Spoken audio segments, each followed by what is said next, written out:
ज्ञानाञ्जनशलाकया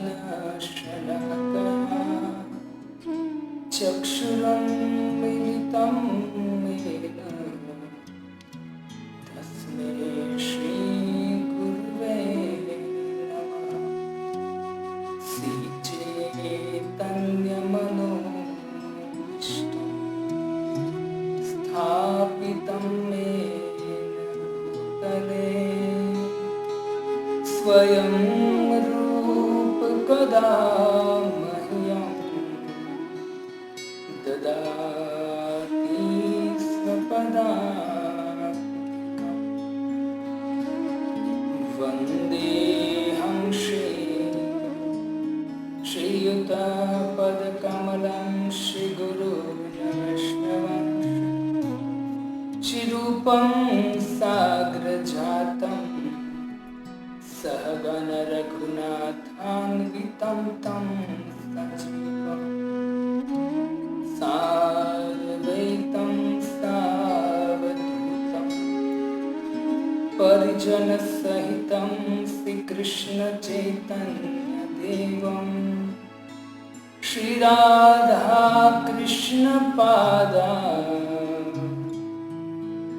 सहगण ललिता श्रीविशाखान्वितांश्च नमो विष्णुपादाय कृष्णपृष्ठाय भूतले श्रीमते भक्तिवेदान्त स्वामिन्निति नामिने। नमस्ते सरस्वते देवी गौरवाणी प्रचारिणे निर्विशेष शून्यवादी पाश्चात्यदेशतारिणे।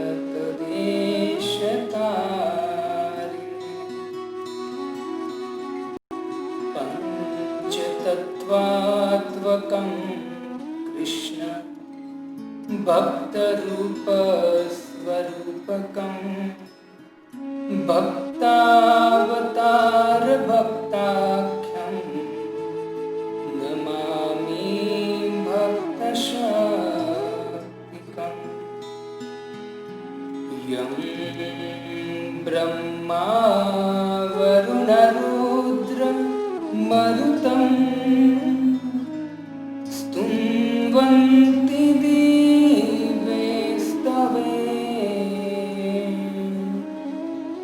वेदे साङ्गपदक्रमो उपनिषदे गायन्ति यं सामगा। ध्यानावस्थितगतेन मनसा पश्यन्ति यं योगिनो यशास्तं न विदुषुरा असुरगणा देवाय तस्मै नमः।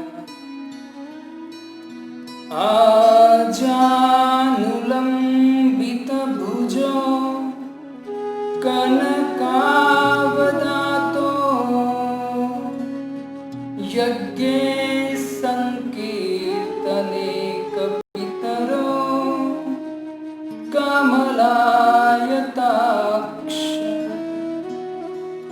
विश्वंभरो द्विजवरो युगधर्मपालो वन्दे जगत प्रियकरो करुणावतारो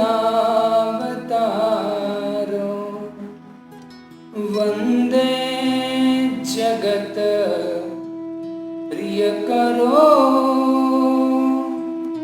करुणावतारो मखेश्वरी क्रियेश्वरी स्वधेश्वरी सुरेश्वरी त्रिवेद भारती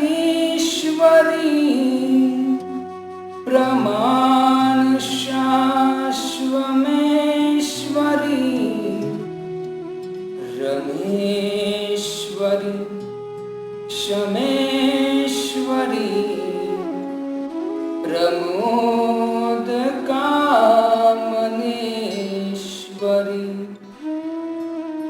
ब्रजेश्वरी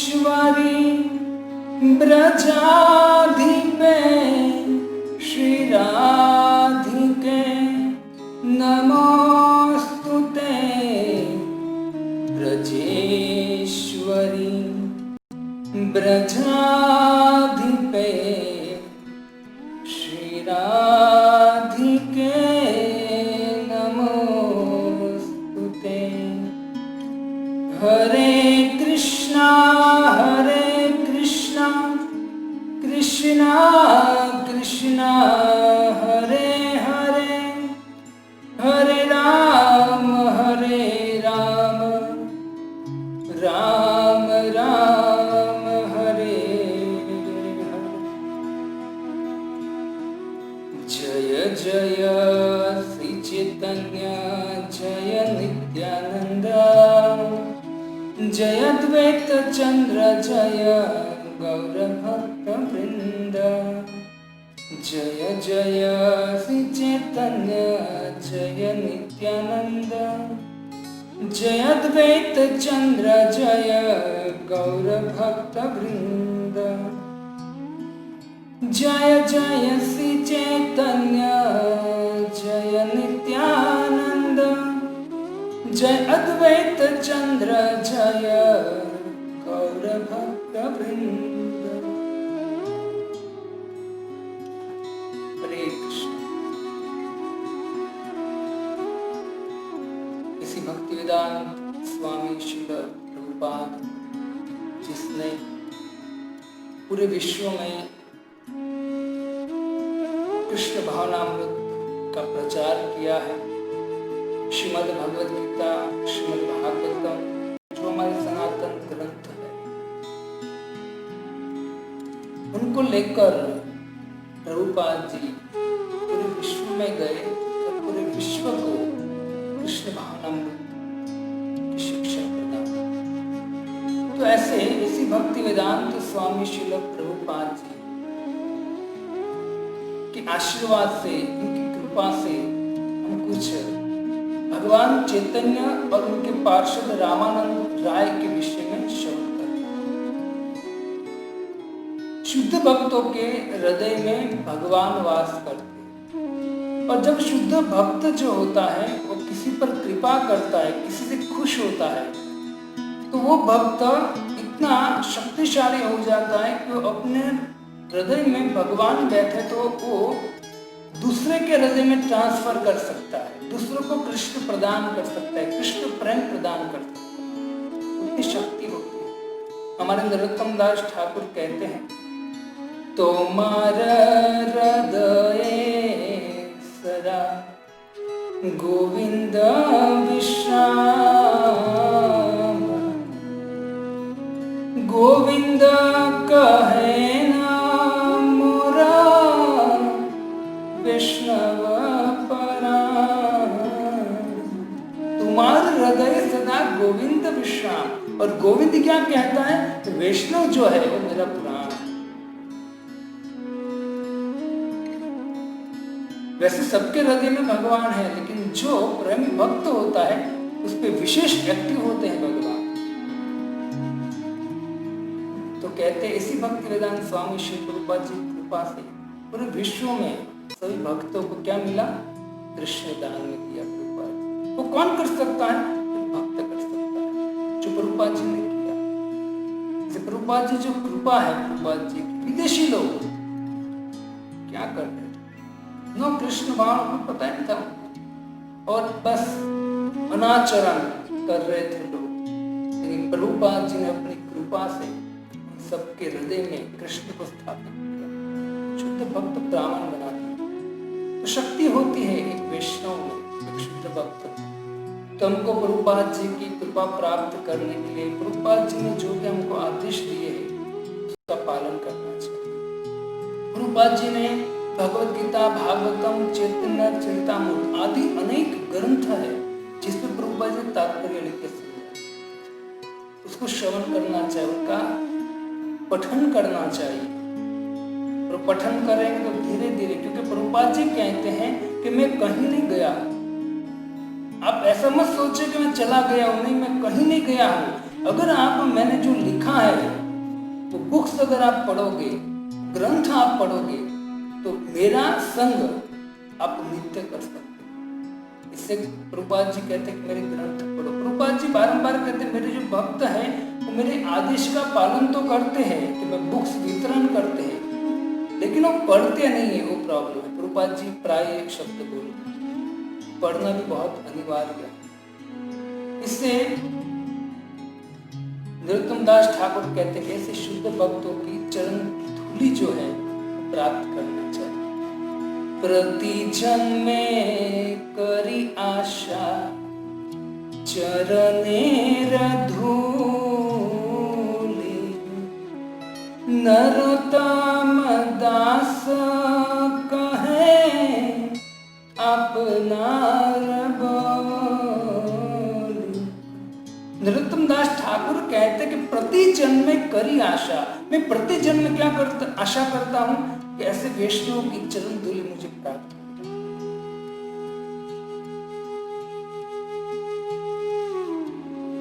ऐसे षट जो शुद्ध भक्त है उनकी चरण धूलि अगर प्राप्त हो जाए।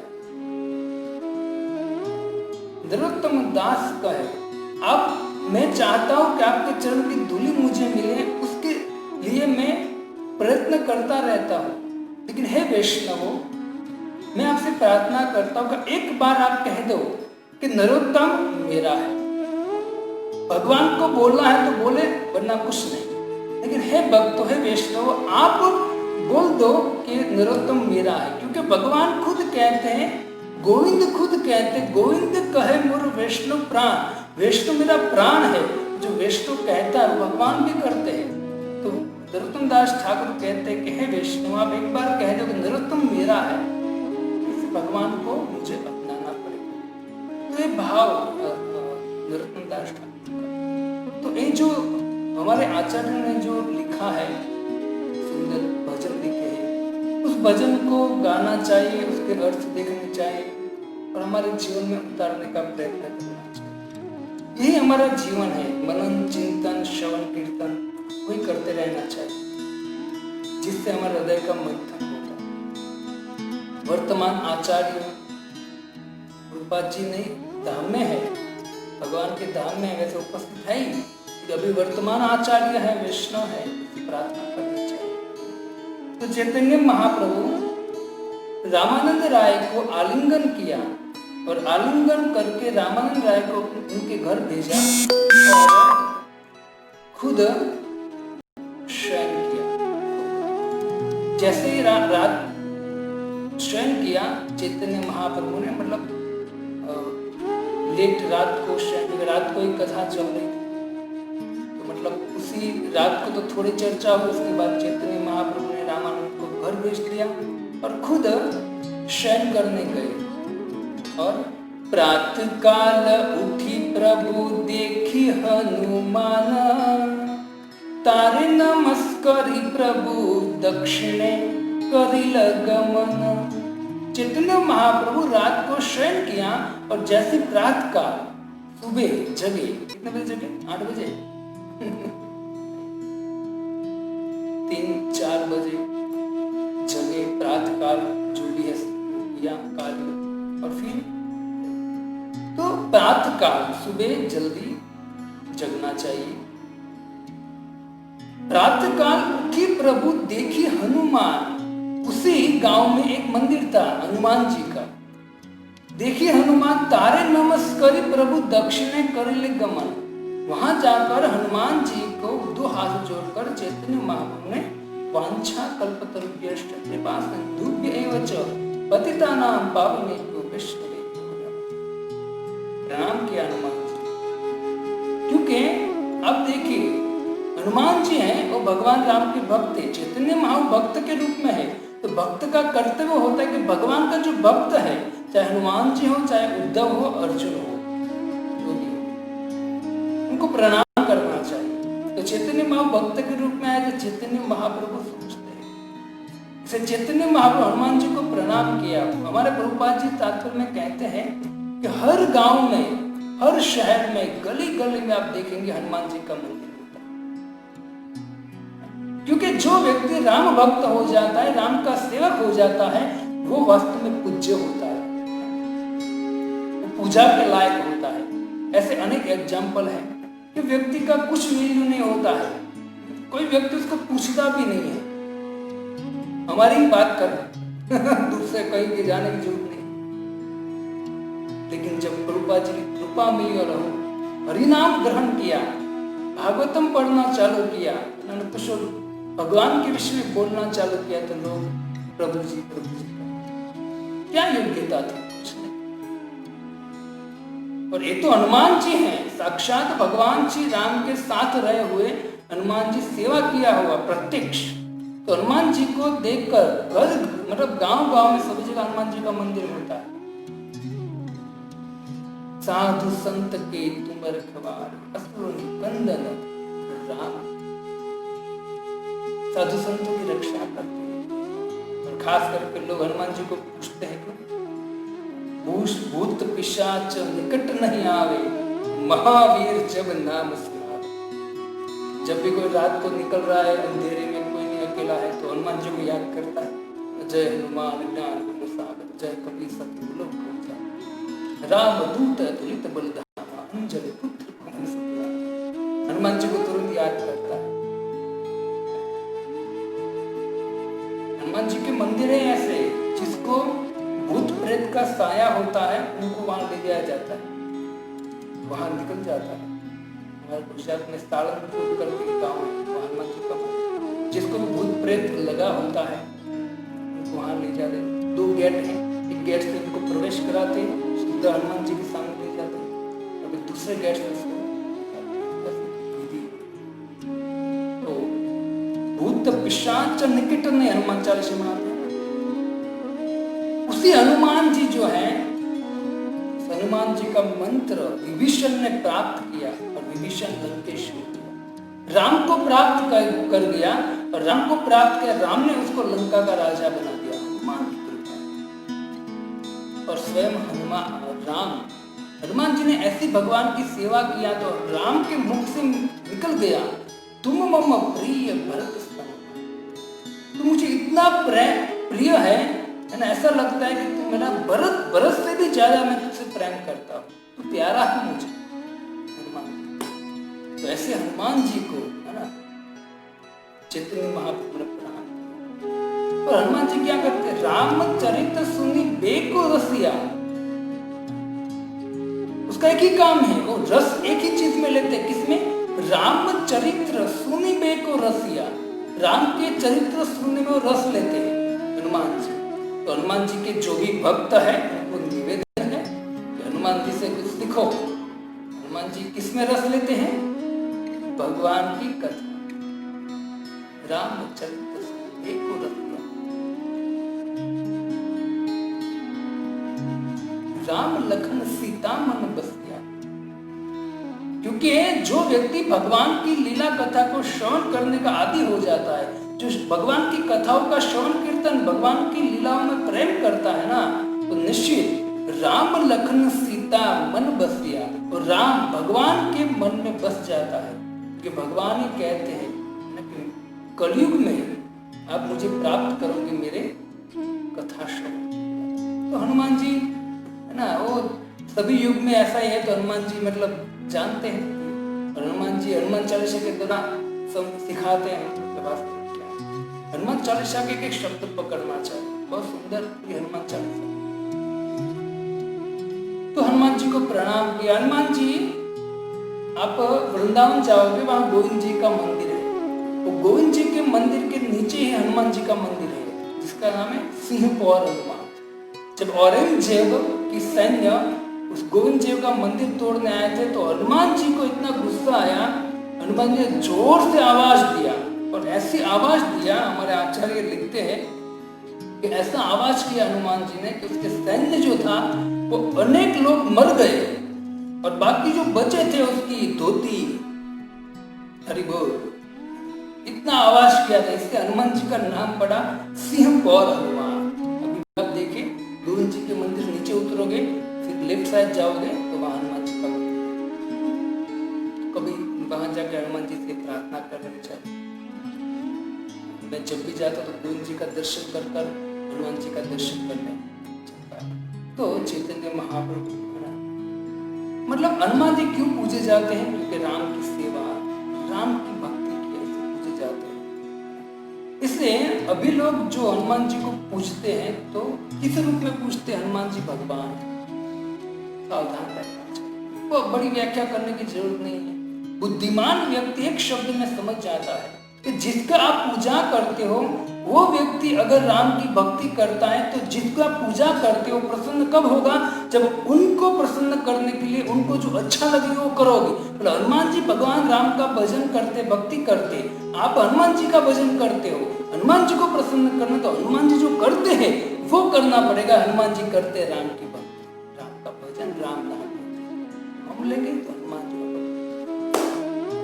भक्ति। जो तत्व है वो तत्व चैतन्य महाप्रभु भगवान। तो चैतन्य महाप्रभु हमको शिक्षा देने के लिए हनुमान जी को प्रणाम किया और प्रणाम करके तुरंत कहते कि कहाँ चले? दक्षिण यात्रा। जो दक्षिण यात्रा में ही चल रहे अभी, और आगे चैतन्य महाप्रभु दक्षिण यात्रा विद्यापुरे नामक लोक वैसे यता प्रभु दर्शन वैष्णव है लक्षाड़ी निज मता। और सुंदर यहाँ पर जब विद्यापुर गांव है, वहां के लोग, अनेक लोग थे। कैसे थे? तो कहते हैं विद्यापुरे नाना मत लोग, मतलब अनेक मत वाले लोग थे। मतलब अलग अलग मत होता है, ये कुछ कह रहा है तो वो कुछ कह रहा है, तो अलग अलग मत। विद्यापुर में जब चैतन्य महाप्रभु पहुंचे तो कहते कि अलग अलग मत वाले वैसे वहां निवास करते। प्रभु दर्शन वैष्णव है छाड़ निज मत।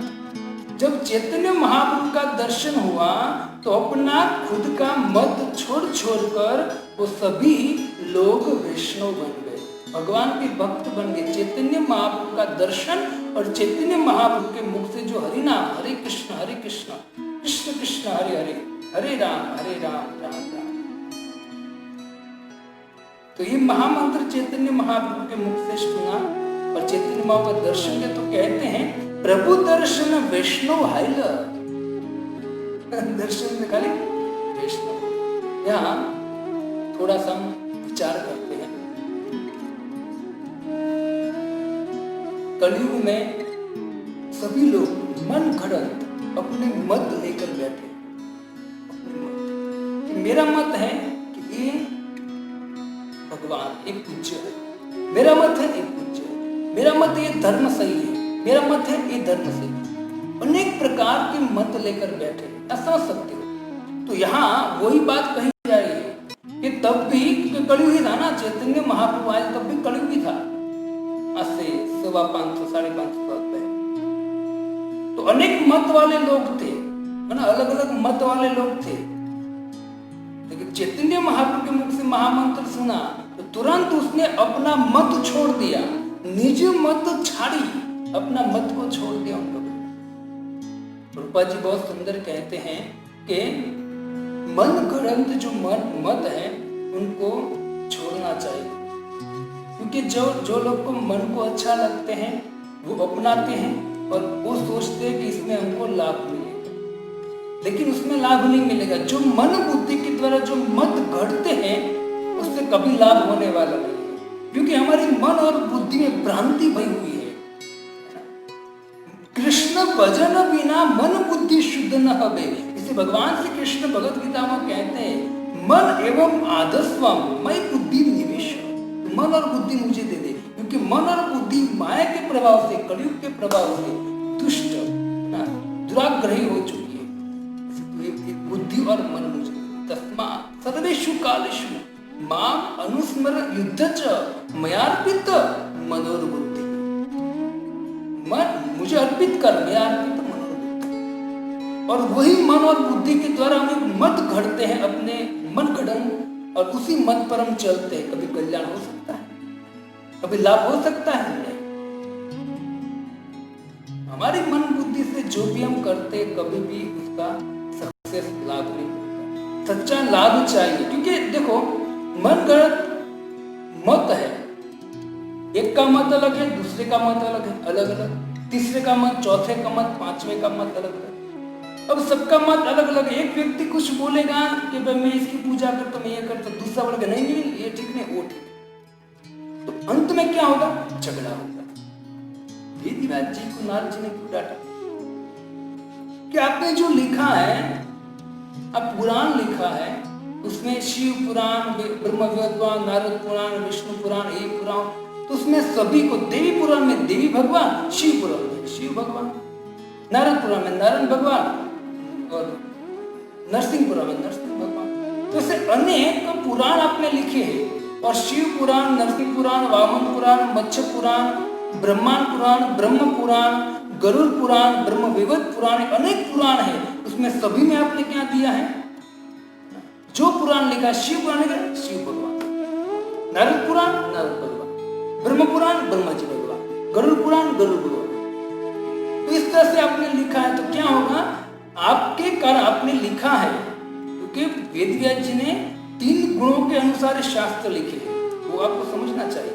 क्योंकि शास्त्र कहता है कि अधूरा ज्ञान विनाश की ओर ले जाता है। वेदव्यास जी के जो पुराण लिखे वो गलत नहीं है। वेदव्यास जी ने सोचा कि कलयुग के लोग समझ नहीं पाएंगे शास्त्र को, इसलिए सत्वगुण, रजोगुण और तमोगुण के अनुसार ये शास्त्र को लिखा है वेदव्यास जी। तो वहां भी नारद जी को वेदव्यास जी को नारद जी कहते हैं कि आपने जो लिखा है, तो क्या कि भ्रांति होगी। कोई कहता है कि ये पुराण सही है, इस पुराण में शिव जी भगवान है, ब्रह्मा जी भगवान है, नारद भगवान है, इंद्र भगवान है, सूर्य भगवान है। तो यानी भ्रांति, और सब लोग क्या हो गए? झगड़ा करेंगे, हो रहा है अलग अलग मत। नारद जी कहते हैं कि वास्तव में सर्वोच्च ग्रंथ है श्रीमद् भागवतम, जिसमें पूर्ण पुरुषोत्तम भगवान कृष्ण की लीला है। जब वो आप लिखोगे ना, तब पूरे संसार का भी कल्याण होगा। और आपने इतना लिखा है, फिर भी आप भी संतुष्ट नहीं हो, लेकिन जब भगवान कृष्ण की लीला लिखोगे ना, आप भी संतुष्ट हो जाओगे। ऐसा ही हुआ। वेदव्यास जब भागवतम पुराण लिखा, तो वेदव्यास जी संतुष्ट हो। अनर्थोक्षम साक्षात् भगवत भक्ति योगतो लोकस्य न जानाति विद्वान चक्रे सात्वत संहिता। ये लोग नहीं जानते हैं भगवान की लीला, भगवान की कथा को। भगवान को न जानने के कारण मैं श्रीमद् भागवतम लिखता हूँ, है ना। और श्रीमद् भागवतम को व्यक्ति पढ़ेगा तो उसको सत्य, परम सत्य का ज्ञात हो। जब भी हम देखते हैं श्रीमद् भागवतम की कथा, राम कथा, तो वास्तव में राम कथा और भागवतम कथा ही होनी चाहिए। लेकिन अभी कलयुग के प्रभाव से, है ना, अनेक पुराण हो रहे हैं, ये पुराण वो पुराण। भ्रांति, मनेर भ्रांति, दूसरा कुछ नहीं है। तो यहाँ मैं टॉपिक पर आता हूँ कि क्या होता है? झगड़ा होता है। यहाँ वही अलग अलग मत होता है, तो झगड़ा होता है। 3 भाई हैं, बड़े हो जाते हैं, तीनों की शादी हो जाती है, अलग अलग रहते हैं।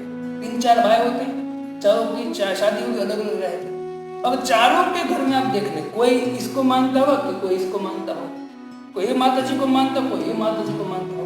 और एक भाई कुछ ये मत देता है कि भाई शिव जी ये, तो दूसरा को कहेंगे नहीं तो इसकी पूजा करो। अब भाई है, एक पिता के 4 भाई हैं, लेकिन ये जो मत, ये धर्म के मत अलग अलग होने के कारण झगड़ा होता है। ये कलयुग। इससे तो मैं आपको बारंबार कहता हूं कि वेदव्यास जी का जो श्लोक हम कहते हैं कि तर्को अप्रतिष्ठो श्रुति विभिन्ना नार्तो यत् मतम न भिन्ना, मतम न भिन्न।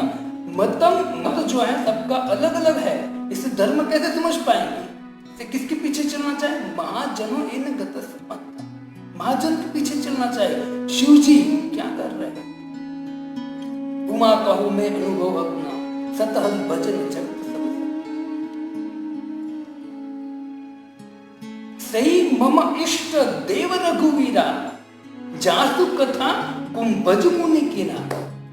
ये जो तू जिसको देख रही है ना, जो सामान्य पुरुष व्यक्ति मान रहे, सामान्य लड़के मान रही है, सामान्य नहीं है।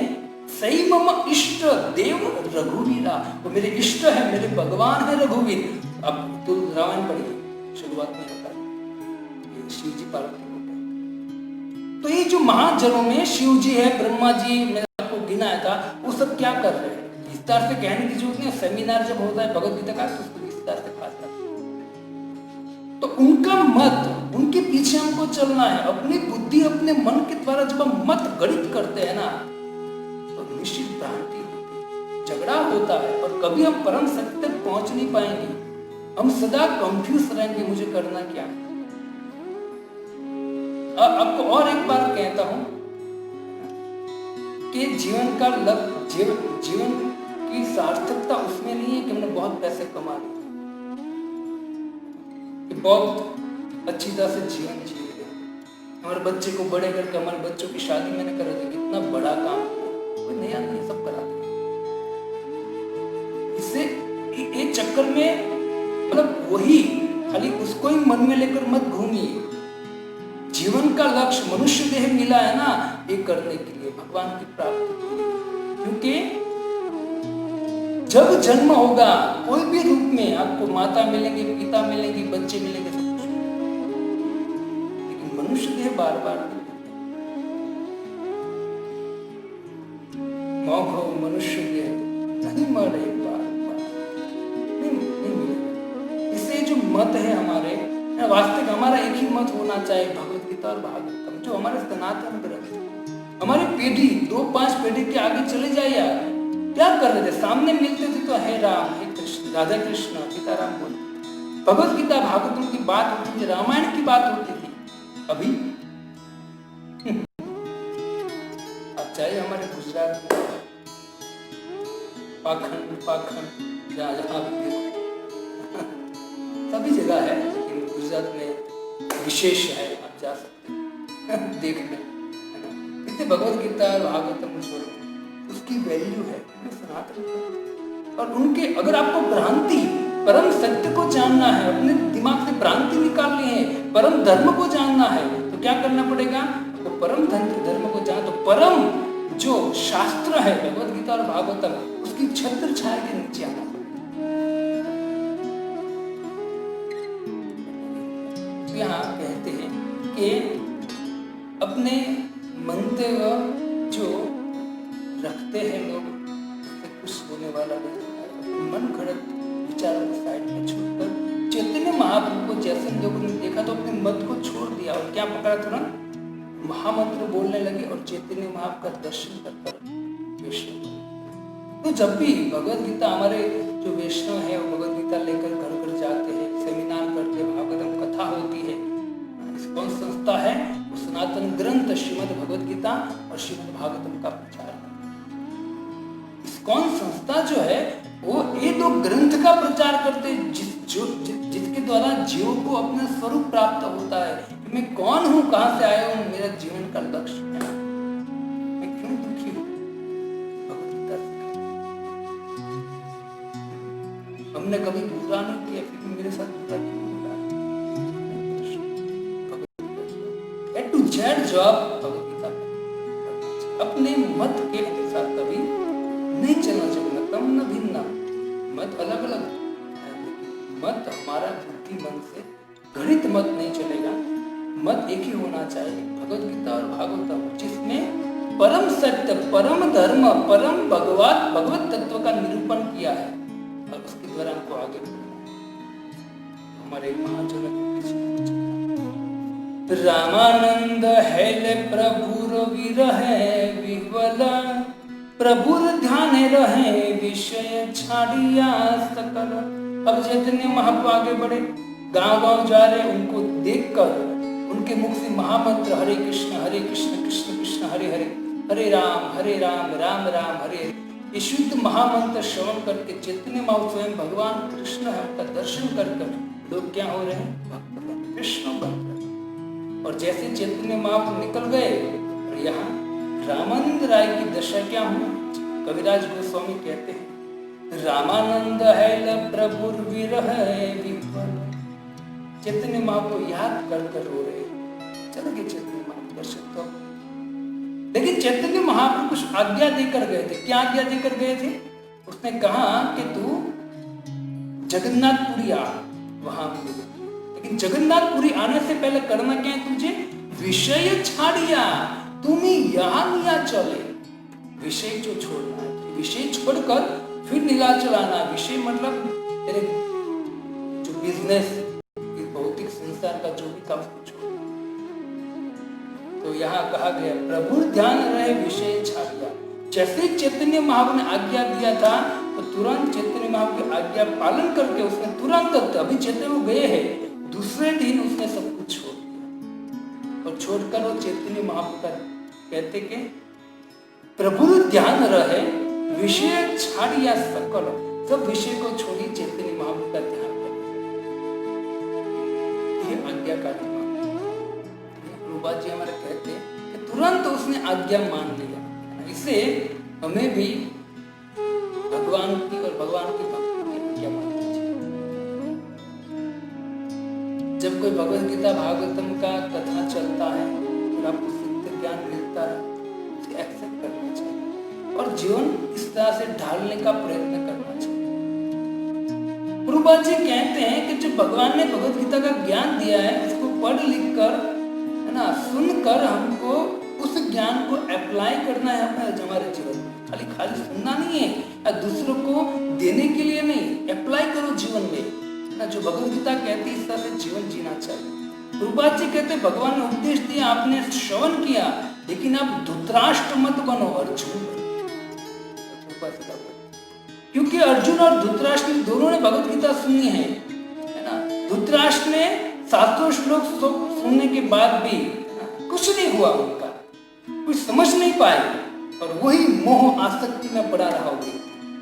लेकिन अर्जुन ने जैसे भगवद गीता का दिव्य ज्ञान श्रवण किया, इतना मोह में, शोक में था, दुखी था, लेकिन जैसे भगवान ने भगवद गीता का ज्ञान दिया, दुखी, मोह, शोक में कौन नहीं है? सब लोग हैं। जैसे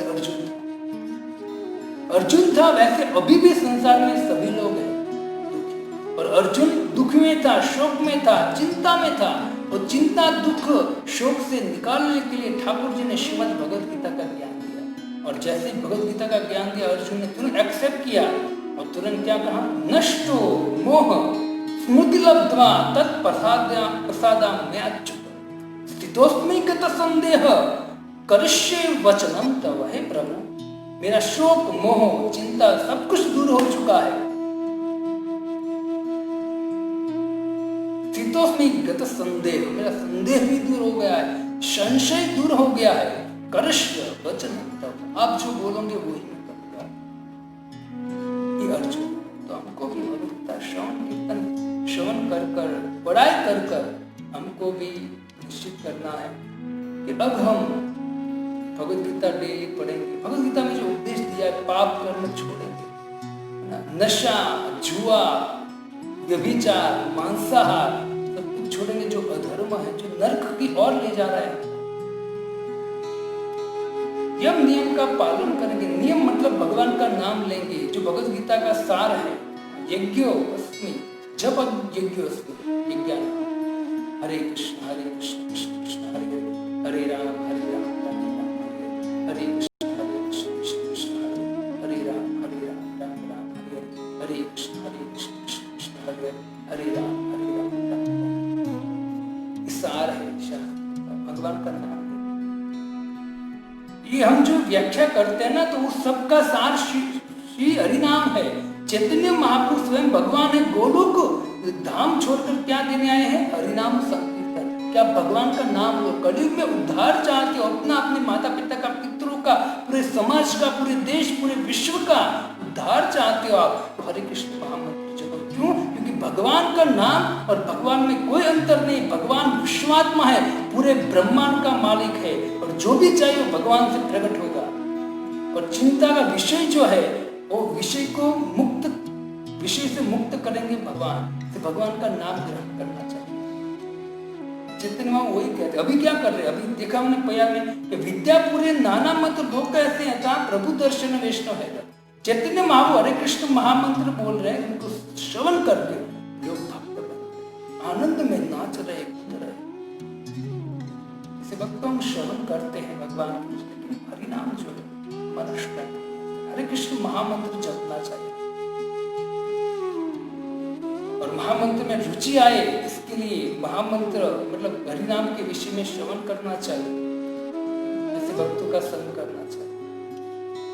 और यहाँ जो हम कथा करें उसमें कोई स्वार्थ नहीं है, निस्वार्थ। ऐसा भी नहीं मैं आपको कथा कर आपको भाई 2,000 तक भेजना पड़ेगा, ये एक हमारे भगवान की इच्छा है कि प्रचार, प्रभुपाद जी की इच्छा है कि ये जो भगवत गीता का ज्ञान है सभी के घर तक, कभी सभी के कान तक पहुंचे, उनको पता चले जीवन का लक्ष्य क्या है।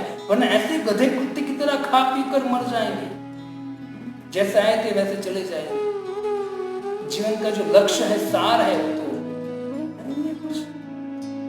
तो ये समाज को देने के लिए श्री भक्तिवेदांत स्वामी श्री रूपाल जी ने इस्कॉन की स्थापना, उनकी कृपा से, उनकी आज्ञा से, गुरु की आज्ञा से हम भी कुछ बोलने का प्रयत्न कर, कुछ किसी को देने का प्रयत्न कर रहे हैं।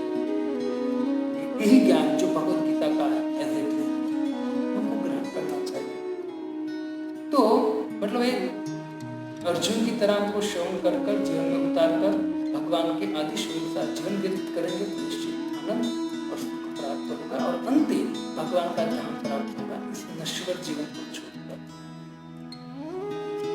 संक्षेप में अब कविराज गोस्वामी जिसने चैतन्य चरितामृत लिखा है, संक्षेपे कहिलु रामानंदेर मिलन, विस्तारी वर्णित नारे सहस्त्र वदन।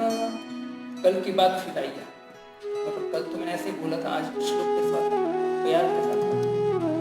कविराज गोस्वामी कहते कि चैतन्य महाप्रभु और रामानंद का दोनों का जो संवाद है वो मैंने संक्षेप में वर्णन किया है, लेकिन विस्तारे वर्णित नारे, विस्तार से वर्णन मेरी तो बात छोड़ दो।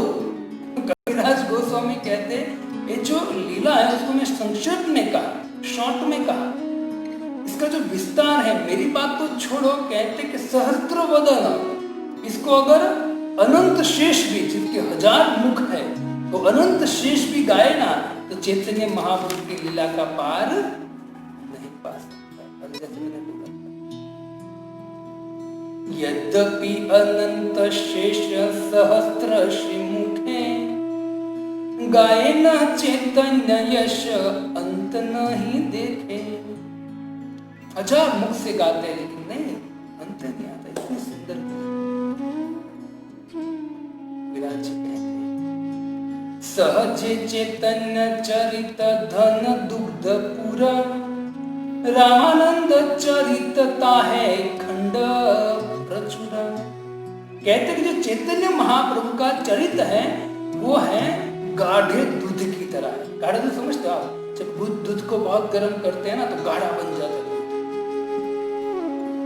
और उसी दूध में वो गाढ़ा दूध जब बन गया, उसमें जब कोई रामानंद चरितता है खंड प्रचुरा, जब मतलब खान, गुजराती में उसको खान बोलते हैं, यहाँ बंगाल में भी उसको खांड ही बोलते हैं। खान मतलब हम कहते शक्कर। तो जब भगवान चैतन्य की यहाँ तुलना के जो गाढ़े दूध की तरह है ना, गुजराती में घाटू दूध, गाढ़े दूध की तरह है, और रामानंद राय जो है वो शक्कर की तरह। अब दूध गाढ़े और शक्कर को मिला तो क्या हो जाएगा? रबड़ी हो जाएगा। तो ये रबड़ी है, दोनों का मिलन क्या है? रबड़ी। अब कविराज गोस्वामी कहते हैं वो दोनों रबड़ी तो बन गई। अब राधा कृष्ण लीला तारे कर्पूर मिलन, भाग्यवान ये इसे ही करे आस्वादन। जो राधा कृष्ण के दोनों मिलकर क्या कर रहे थे? राधा कृष्ण की चर्चा कर रहे थे। बोले कि दोनों तो बैठे हैं, मतलब एक गाढ़ा दूध है, एक शक्कर है, दो मिल गए तो रबड़ी हो गई। लेकिन अब राधा कृष्ण की दोनों चर्चा कर रहे, तो राधा कृष्ण वो दोनों क्या है? तो कहते तारे कर्पूर मिलन, वो सुंदर सुगंधित कपूर है। और जब उस रबड़ी में कपूर मिलता है तो कितना सुंदर सुगंध आता है, आस्वादनीय हो जाता है। तो कहते भाग्यवान यही सही करे आस्वादन। और भाग्यवान व्यक्ति वो है जो रामानंद राय और चैतन्य महाप्रभु जो राधा कृष्ण की चर्चा कर रहे हैं उसका आस्वादन, मतलब इस रबड़ी का मधुर कर्पूर मिलित जो व्यंजन है उनका आस्वादन जो करेगा वो महाभाग्यवान। भक्तों को कहते हैं जो भक्त इसका श्रवण कीर्तन करेगा निश्चित महाभाग्यवान। इसे भक्तों रामानंद राय और चैतन्य महाप्रभु की सुंदर जो लीला है उसको श्रवण कीर्तन ध्यानपूर्वक करना चाहिए, जितना भी समझ में आए प्रयत्न करना चाहिए। क्योंकि हम भगवान के दरबार में ऐसा है कि हम भले अधूरा भी न भी आए, हमको श्लोक या प्यार न भी आए, लेकिन फिर भी हम प्रयत्न कर रहे हैं तो भगवान की दृष्टि में सबको प्रेरणा करना चाहिए। इससे जो व्यक्ति इस व्यंजन का स्वाद मतलब श्रवण कीर्तन करता है महाभाग्यवान। और आगे कोई कहते यहाँ एक बार पिए कर्ण द्वारे तार कर्ण लोभे यहाँ छाड़ीते न पारे। अगर कोई व्यक्ति अपने कर्ण के माध्यम से ये जो रस है, ये पदार्थ है, वो कोई अगर पिएगा खाएगा तो कहते हैं कि उनको इतना आनंद आएगा कि अपने मतलब ये जो व्यंजन है उसको मुख से नहीं खाना। ये व्यंजन जो आप समझ सकते हो इसको कान के द्वारा हृदय में तो कहते ये यहाँ एक बार पिए कर्ण द्वारा। कोई व्यक्ति अगर इस रबड़ी को कान के मतलब ये जो राधा कृष्ण का श्रवण कीर्तन है उनका अगर कान के द्वारा कोई व्यक्ति प्रवेश कराएगा तार कर्ण लोभे, उसको इतना लोभ हो जाएगा तो बारंबार मांगेगा, बारंबार हो मांगता है। क्योंकि जो वास्तव में कान इंद्रियों को संतुष्ट देने वाले शब्द है वो है भगवान की लीला। जब कोई व्यक्ति भगवान की कथा लीला को श्रवण करता है वो आसक्त हो जाए, बारंबार श्रवण करना चाहते। वास्तव में जीवन की सार्थकता वही है कि हमको श्रवण करने का रस हो जाए। दिन रात हम भगवान के विषय में सुनते रहे, कुछ न कुछ पढ़ते रहे।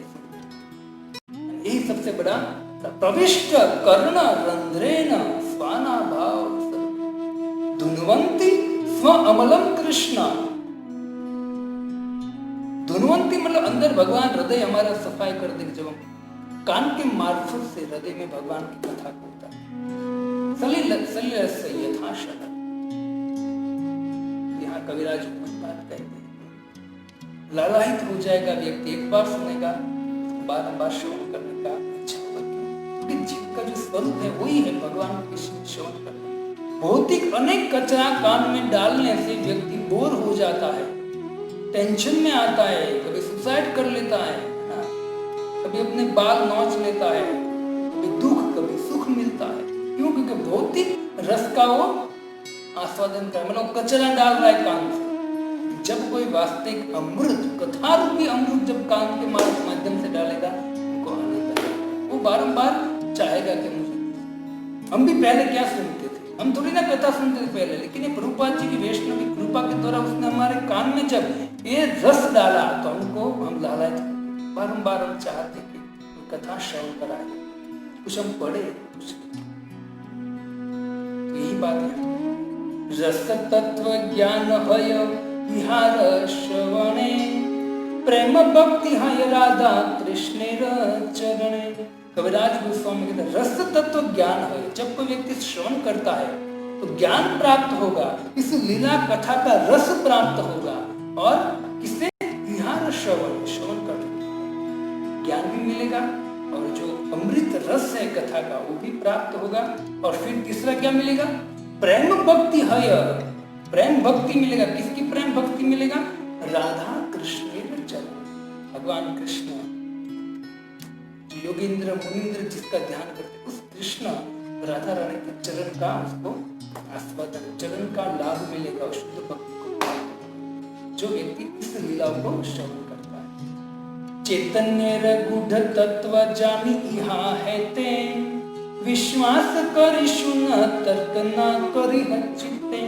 कविराज गोस्वामी प्रार्थना करते हैं, लेखक जो है कविराज जी को इच्छा करते हैं कि व्यक्ति श्रद्धा पूर्वक सुने, तर्क न करे। इस कथा को श्रद्धा पूर्वक ही करना पड़ेगा, तर्क नहीं करना चाहिए। इस तरह श्रद्धा से तर्क किए बगैर कोई व्यक्ति अध्ययन करेगा तो ही वो ये लीला को समझ सकेगा, वरना क्या होगा? विश्वास तो करे सुन तो ठीक है, वरना तर्क ना कही चित्ते। अगर तर्क करेगा समझ नहीं पाएगा, अलौकिक लीला यही परम निगूढ़ा, विश्वास पाइए तर्क है बहु दूरा। क्योंकि विश्वास के द्वारा, श्रद्धा के द्वारा कोई श्रवण करेगा तो उनको समझ में आएगा, उनका रस तत्व ज्ञान प्राप्त होगा। अगर कोई व्यक्ति तर्क करेगा ऐसा थोड़ी ना हो सकता है, ऐसा होता है, ऐसा होता है, तर्क वितर्क करेगा तो कहते पाइए तर्क है दूर बहु। वो व्यक्ति इस लीला से बहुत दूर चला जाएगा, उसकी समझ में। इससे श्रद्धा, अब श्रद्धा और विश्वास में क्या अंतर है? श्रद्धा और विश्वास दो शब्द क्या, उसमें वास्तव में इतना ज्यादा डिफरेंट नहीं है, लेकिन श्रद्धा और विश्वास में यही डिफरेंट है कि हम श्रद्धा अनेक जगह पर रखते हैं, अनेक जगह पर हमारी श्रद्धा होती है। विश्वास एक ही व्यक्ति पर हम करते हैं, श्रद्धा अनेक व्यक्ति को पूछते हैं, लेकिन विश्वास एक पर होता है। तो अनेक प्रकार उदाहरण से हम समझ सकते हैं। तो यहाँ कहते हैं कि विश्वास और श्रद्धा के द्वारा हमको भगवान की लीला को श्रवण करना चाहिए चैतन्य की, तब जाके हम इसको। कल हम लास्ट दिन रहेगा हमारा, कल के दिन हम इस कथा को विराम देंगे और चैतन्य महाप्रभु चले गए हैं और राय रामानंद को भी हम विराम देंगे और चैतन्य महाप्रभु की आगे की लीला फिर हम आगे श्रवण करेंगे। राय रामानंद जो संवाद है, हमारा मुख्य टॉपिक है, इसका कल आखिरी लेक्चर होगा, पहले से लेकर अंत तक। कल हम अभी 4 प्यार बाकी हैं, 209 तक हुआ है, 213 तक जाने 4 प्यार बाकी हैं और 4 प्यार को कल खत्म करके उसके बाद जो पहले से लेकर एंड तक हम ओवरव्यू, मतलब संक्षेप में मैं आपको कहूंगा हमने क्या क्या श्रवण किया।